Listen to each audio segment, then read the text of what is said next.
नमस्कार साथियों, धोरा क्लासेस परिवार में एक बार पुनः आप सभी का स्वागत है। मैंने पिछले कुछ वीडियो सेशन में आपको राजस्थान जीके में राजस्थान हिस्ट्री, पॉलिटी, ज्योग्राफी के क्लास संस्कृति के बहुत ही ज्यादा इंपॉर्टेंट टॉपिक्स बताए थे, जिसमें मैंने आपको ये बताया था कि हर परीक्षा में हर सब्जेक्ट के कुछ 8-10 टॉपिक ऐसे इंपॉर्टेंट होते हैं जहां से ज्यादा सवाल पूछे जाते हैं।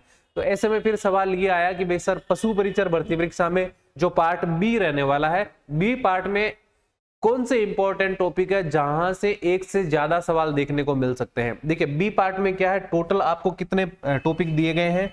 इस पार्ट में टोटल आपको 30-32 टॉपिक दिए गए हैं।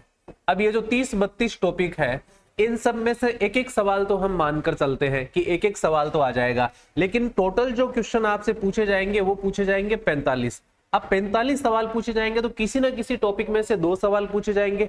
तो ऐसे में 2 सवाल कौन से इंपॉर्टेंट टॉपिक से आपसे पूछे जा सकते हैं। तो इस सेशन के अंदर मैं आपको टोटल 10 टॉपिक बताने वाला हूं। 10 टॉपिक मैंने निकालने की कोशिश करी है जो मुझे सबसे ज्यादा इंपॉर्टेंट लगे हैं, क्योंकि इन टॉपिक से सवाल 100% एक से अधिक आने की संभावना रहेगी। कुछ टॉपिक तो इतने छोटे हैं कि एक सवाल ही बड़ी मुश्किल से बनेगा उनके अंदर। ठीक है, 1 पेज का एक टॉपिक दिया हुआ है, एकदम छोटा सा, तो वहां से सवाल मुश्किल से एक बनेगा। तो जो 45 सवाल टोटल बनकर आएंगे तो उनका अनुपात किस प्रकार से जमेगा, ये हम इस वीडियो सेशन में समझने की कोशिश करेंगे। तो चलिए सेशन को शुरू करते हैं। धोरा क्लासेस पर अपना ऑफर चल रहा है, 599 में आपको पूरा बैच मिल रहा है। Part A plus B plus test भी इसके अंदर आपको दिए जाएंगे। ठीक है, अब पार्ट बी की हम बात करें तो आप सबको पता है कि पार्ट बी में टोटल आपसे 45 सवाल पूछे जाएंगे। 30% अंक भार इस पार्ट का रहेगा और पूर्णांक इसके कितने रहेंगे, 45। तो टोटल 150 में से 45 सवाल पार्ट बी के आप लोगों से पूछे जाएंगे। अब ये जो 45 सवाल आएंगे ये इन टॉपिक से आएंगे, लेकिन ऐसे टॉपिक्स जहां से बहुत अच्छी संभावना रहेगी। एक तो पहला, प्रदेश में पशुओं की प्रमुख देसी नस्लें, यहां से 2 से 3 सवाल आने की संभावना बनती है भाई। कम से कम कितने, 2 से 3 सवाल आने की संभावना बनेगी। कृत्रिम गर्भाधान ऐसा टॉपिक है, 1 से 2 सवाल आने की संभावना बनेगी। उसके बाद में देखो, ये जो टॉपिक है ना, यहां से 1 सवाल ही बनेगा, 2 सवाल बनेंगे नहीं, इतना मैटर ही नहीं है इनके अंदर। संतुलित पशु आहार से 1 से 2 सवाल। चारा फसलें जो है, यहां भी ये भी अच्छा टॉपिक है, 1 से 2 सवाल, क्योंकि चारा फसलें और फिर चारे संरक्षण की विधियां, जिसमें साइलेज भी आ गया और हे बनाना भी आ गया। तो यहां से 2, 3, 4 तक सवाल आपसे पूछे जाएंगे। तो मैं 10 टॉपिक ऐसे बताऊंगा जो सबसे पहले आपको बहुत अच्छे से तैयार कर लेना है, क्योंकि 1 से अधिक सवाल आने की संभावना रहेगी। इसके बाद में पशु में अंतः एवं बाह्य परजीवी रोग, यहां से भी 1 से 2 सवाल, यानी 1 से अधिक सवाल आने की संभावना रहेगी। ठीक है, 1 से अधिक सवाल। उसके बाद में पशुओं में टीकाकरण और पशुधन प्रसार, यहां से 2 से 3 सवाल आने की संभावना रहेगी।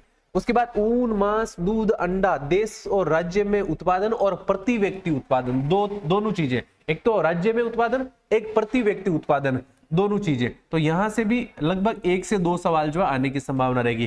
कहने का मतलब है 1 से अधिक सवाल यहां बन जाएंगे। ये जो 10 टॉपिक मैं बता रहा हूं, प्रत्येक में से 2 सवाल का मतलब ये हो गया कि टोटल 20 क्वेश्चन बन गए। अब बाकी कितने रहे, 25 क्वेश्चन। ये 25 क्वेश्चन जो है अलग अलग 1-1, 2-2 टॉपिक से आपसे पूछे जाएंगे, लेकिन कुछ टॉपिक तो ऐसे जरूर होंगे जहां से 2 से 3 सवाल बनेंगे। ये जो टॉपिक मैं आपको बता रहा हूं, इनको पहले आपको अच्छे से प्रिपेयर कर लेना, फिर एग्जाम के टाइम में आपको अच्छे से पढ़ लेना है। वर्मी कंपोस्ट खाद, यहां भी ये टॉपिक भी इंपॉर्टेंट है, यहां से भी आपसे 1 से 2 सवाल, यानी 1 से अधिक सवाल आने की संभावना रहेगी। फिर आगे बात करें तो पशु मेले, पशु गणना और गौशाला प्रबंध, बहुत अच्छा टॉपिक रहेगा। 2 से 3 सवाल यहां से पूछा जाएगा। पशु मेले, पशु गणना और गौशाला प्रबंध, ये एक यूनिट समझकर आप तैयारी करना इसकी। उसके बाद में पशुपालन विभाग की प्रमुख योजनाएं, 2 से 3 सवाल यहां से आने की संभावना रहेगी। बाकी डेयरी विकास गतिविधि है, यहां से आपका मान लो 1 सवाल आ जाएगा। उसके बाद में पशु बीमा, पशु बीमा भी अच्छा टॉपिक है, यहां ध्यान रखना 1 से 2 सवाल यहां भी आपसे पूछे जा सकते हैं। ठीक है, इसके बाद में कितने टॉपिक हो गए, अपने टॉपिक हो गए टोटल 10 टॉपिक से आप ये लगा लो कि ये जो 10 टॉपिक है, यहां से 2 तो 100% यानी 20 सवाल पूछे जाएंगे। इवन 5 और प्लस करके आप 25 सवाल जो है यहां से निकाल लोगे आराम से। तो 45 में से जो 25 सवाल है ना, ये आपके बन जाएंगे इन 10 टॉपिक से। ठीक है, इन 10 टॉपिक से इनको बहुत अच्छे से महत्व देकर आपको पढ़ लेना। ये समझने वाले टॉपिक भी है, जैसे पशुओं के अंत और बाह्य परजीवी रोग है, ये बहुत अच्छा टॉपिक है, समझने वाला टॉपिक है। टीकाकरण आपको बहुत अच्छे से समझने की जरूरत है। वर्मी कंपोस्ट भी एक अच्छा टॉपिक है, इसके अंदर भी आपको डिटेल से समझने की जरूरत है और इसमें आपको सारे आंकड़े तैयार करने की जरूरत है। तो ये 10 टॉपिक आप स्टार करके इनको बहुत अच्छे से आपको पढ़ना। देखो सारे टॉपिक पढ़ना है क्योंकि एक सवाल तो हर टॉपिक में से 100% पूछा ही जाएगा, लेकिन ये थोड़ा इंपॉर्टेंट है, इनको थोड़ी इंपॉर्टेंस देनी है ताकि आपके एग्जाम में सवाल एक से अधिक आए तो गलत ना हो और आप अच्छा स्कोर कर सको, ठीक है। और आप सबको बता दूं कि ये आपका कोर्स जो चल रहा है दोहरा क्लासेज एप्लीकेशन पर, ये मात्र 599 में आपको मिल रहा है और इसका आप लाभ जरूर उठाएं। पार्ट A+B की बढ़िया आप तैयारी कर सकते हो, टेस्ट भी इसके अंदर आपको दिए जाएंगे, महत्वपूर्ण प्रश्न भी आपको इसके अंदर दिए जाएंगे और बहुत अच्छी संख्या में बच्चे यहाँ से तैयारी कर रहे हैं, तो आप भी तैयारी कर सकते हो। और ये हेल्पलाइन नंबर है, इस नंबर पे आप कोई भी सहायता के लिए कॉल या व्हाट्सएप पर मैसेज कर सकते हो, ये नंबर आप जरूर नोट कर लेवे। और दोहरा क्लासेस एप्लीकेशन पर सभी प्रकार के नोट्स हम आपको उपलब्ध करवाते हैं, तो आप जरूर गूगल प्ले स्टोर से इंस्टॉल कर ले और लिंक आपको डिस्क्रिप्शन बॉक्स में दिया है, वहां से आप ज्वाइन कर ले। और हम मिलते हैं आगे नए वीडियो सेशन में, तब तक के लिए आप सभी को थैंक यू, जय हिंद, राम राम सा, खमा गणी, जय हिंद, जय भारत, जय जय राजस्थान।